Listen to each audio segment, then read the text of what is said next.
Lionel nggak masuk ya? Dio masuk? Tidak, tapi Juana tidak masuk. Apa keterangannya? Sakit. Ada suratnya ya? Baik, terima kasih. Anak-anak, pada kesempatan kali ini kita akan belajar bab baru. Ini adalah bab meyakini kitab-kitab Allah. Semangat untuk belajar karena katanya Allah itu tidak ada perbedaan antara manusia satu dengan manusia yang lain, umat itu dengan umat yang lain. Yang membedakan itu hanyalah keimanan dan ketakwaan. Untuk kita harus senantiasa meningkatkan iman dan takwa dimanapun dan kapanpun. Kita akan belajar meyakini kitab-kitab Allah. Sebelumnya Bu Deli mau tanya, apa sih pengertian iman itu?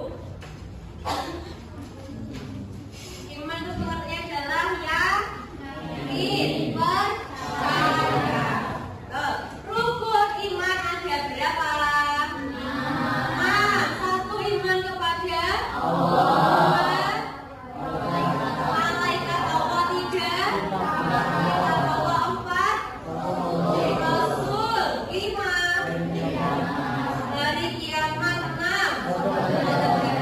Berarti iman kepada kitab Allah termasuk rukun iman yang ketiga. Betul sekali. Kitab yang wajib kita percayai ada 4. 1 Taurat, 2 3 4 Al-Quran. Titik wasesa. Kitabnya umat Islam apa? Al-Quran. Betul. Bagaimana kira-kira caranya kita untuk mencintai Al-Quran? Nah, itu akan kita bahas di pertemuan kali ini. Materi yang akan kita pelajari, kita bahas. Yang pertama adalah iman kepada kitab Allah, pengertiannya. Yang kedua adalah cara mencintai Al-Quran. Dan tujuan pembelajaran yang akan kita capai setelah belajar ini adalah, boleh tunjukkan dulu. Nah, ini tujuan pembelajarannya yang pertama adalah memahami pengertian iman kepada kitab Allah dengan benar. Itu yang pertama. Yang kedua, memahami cara mencintai Al-Quran. Itu ya, yang akan kita capai di pertemuan pada kali ini. Selanjutnya, kegiatan kita pada hari ini adalah yang pertama nanti akan diskusi dengan kelompok, dan yang kedua ada tugas individu. Jadi tugasnya ada 2, kelompok dan juga individu. Selanjutnya, teknik penilaiannya nanti juga sama, ada penilaian kelompok, ada penilaian individu. Ada pertanyaan? Penilaian kelompok, ada penilaian individu. Ada pertanyaan? Tidak. Lanjut ya. Oke, selanjutnya kita yakin nggak kalau Al-Quran itu kitabnya umat Islam? Kenapa kok bisa yakin? Karena diturunkan kepada Nabi Muhammad. Nabi Muhammad adalah nabinya umat Islam. Betul. Selanjutnya, mari kita bahas pengertian iman terlebih dahulu. Di sini ada beberapa yang akan kita bahas. Yang pertama adalah pengertian kitab. Yang kedua pengertian iman. Yang ketiga ada pengertian iman kepada kitab. Yang selanjutnya iman kepada Al-Quran dan nama-nama kitab. Kita bahas dulu. Pengertian kitab adalah wahyu Allah yang diturunkan kepada Nabi dan Rasulnya untuk disampaikan kepada umat manusia. Kitab-kitab tersebut berisi hukum-hukum, petunjuk hidup dan ajaran moral yang bertujuan membimbing umat menuju kehidupan yang baik, adil sesuai dengan kehendak Allah yang telah dibukukan. Berarti baik, anak-anak, setelah ini akan Bundeli bagi menjadi 4 kelompok. Ya, kelompoknya nanti langsung dengan pelajarannya masing-masing ya. Dari sebelah selatan menjadi kelompok 1, kelompok 2, 3, 4. Nah, tugasnya apa? Ini Bundeli tunjukkan dulu tugasnya.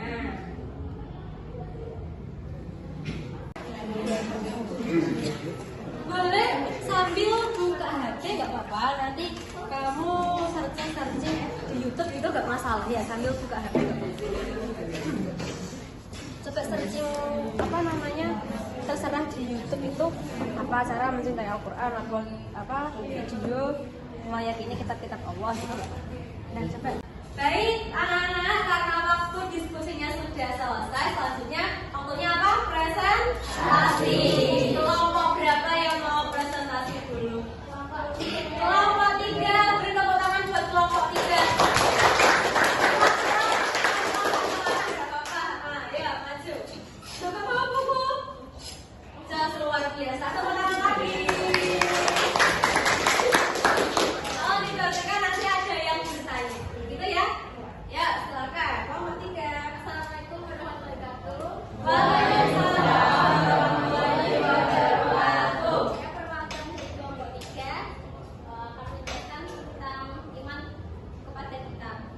Jadi iman kepada kitab Allah yaitu percaya bahwa Allah memiliki kitab-kitab yang diturunkan kepada Rasulnya. Kitab itu sendiri merupakan cahaya dan petunjuk bagi manusia. Ya, yang bertanya pertama dulu. Silakan, ada yang mau ditanyakan dari kelompok lain?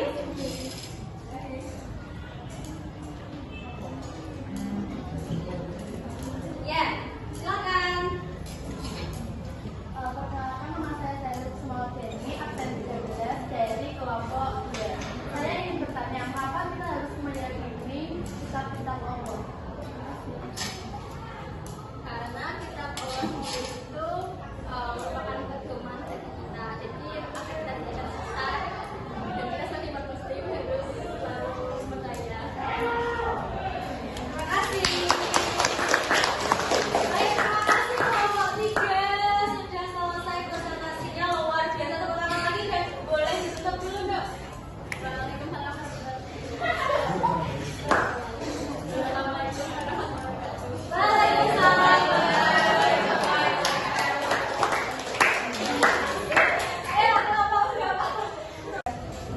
Baik, selanjutnya mempresentasikan tugas individu.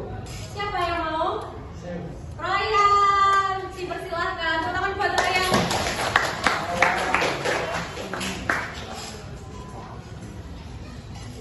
Yang lain disiapkan pertanyaan, siapa tahu ada pertanyaan. Ya. Baik, Assalamualaikum warahmatullahi wabarakatuh. Waalaikumsalam warahmatullahi wabarakatuh. Perkenalkan, nama saya Muhammad Hasan Araya, absen 23. Jadi tata cara untuk bisa mencintai Al-Quran itu ada 4, yakni dengan membaca, memahami, mentadabburi, dan mengamalkan. Jadi saat kita membaca kan kita juga perlu yang belajar yang namanya ilmu tajwid untuk memperlancar bacaan kita. Selain membaca, kita juga dapat memahami. Jadi supaya kita itu paham apa yang kita baca dan kandungan dalam surat-surat pada Al-Quran. Kita bisa dengan cara kajian majelis taklim untuk mengetahui atau juga ya bisa bertanya lah pada ustaz-ustazah kita apa makna dari ayat ini atau surat ini. Kemudian adalah mentadabburi. Mentadabburi itu meyakinkan dalam hati kita atau mengajak dalam hati kita itu supaya bisa menghafalkan isi dari ayat-ayat atau kandungan-kandungan dalam Al-Quran. Setelah itu adalah mengamalkan. Jadi kita dapat mengamalkan yaitu kandungan-kandungan dan isi-isi dari Al-Quran sehingga itu alat kita menjadi alat yang baik atau alat penerima. Baik, ya. Mengamalkan sudah. Dan Contohnya apa? contohnya misalnya kita mengamalkan ayat Al-Quran itu yaitu alat kita untuk menjadi alat yang penerima, menjadi alat yang baik, tidak menjadi baik. Baik, terima kasih. Ada pertanyaan? Tidak cukup. Sudah paham? Sudah. Alhamdulillah. Terima kasih Raya, luar biasa sekali betul apa yang dikatakan Raya. Beri tepuk tangan yang meriah. Ya, Assalamualaikum warahmatullahi wabarakatuh. Waalaikumsalam warahmatullahi wabarakatuh. Boleh duduk.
ada. Kalau gitu Bu Nelly sekarang yang ingin bertanya ya.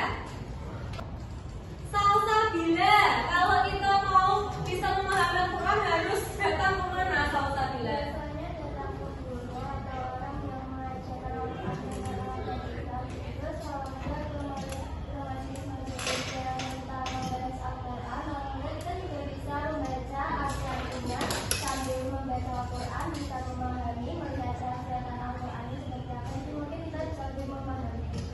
Betul sekali, tepuk tangan untuk kelas 8C.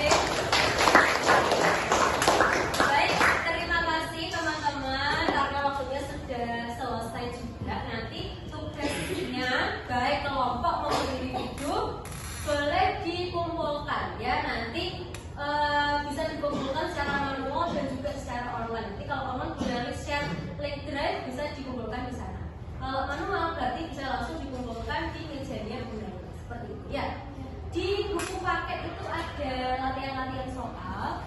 Monggo untuk dikerjakan untuk latihan soal di rumah supaya lebih bisa memahami. Selanjutnya di pertemuan yang akan datang kita akan membahas bagaimana hubungan kita dengan orang-orang yang meyakini kitab selain kitab Al-Quran. Berarti ada kitab Taurat, Zabur dan juga Injil. Itu ya. Bagaimana sikap kita? Kita apakah harus merasa bahwa kita yang paling benar atau bagaimana akan kita bahas di pertemuan yang akan datang. Baik, terima kasih untuk hari ini sangat luar biasa sekali kelas 8B. Bu Nelly berharap setelah ini kita lebih bisa mencintai Al-Quran dengan cara tadi, tidak hanya dibaca tapi dipahami, ditadaburi dan juga diamalkan dalam kehidupan sehari. Terima kasih perhatiannya. Mohon maaf jika ada kesalahan kata dan perbuatan. Bu Nelly akhiri sampai sini dengan bacaan hamdalah bersama-sama.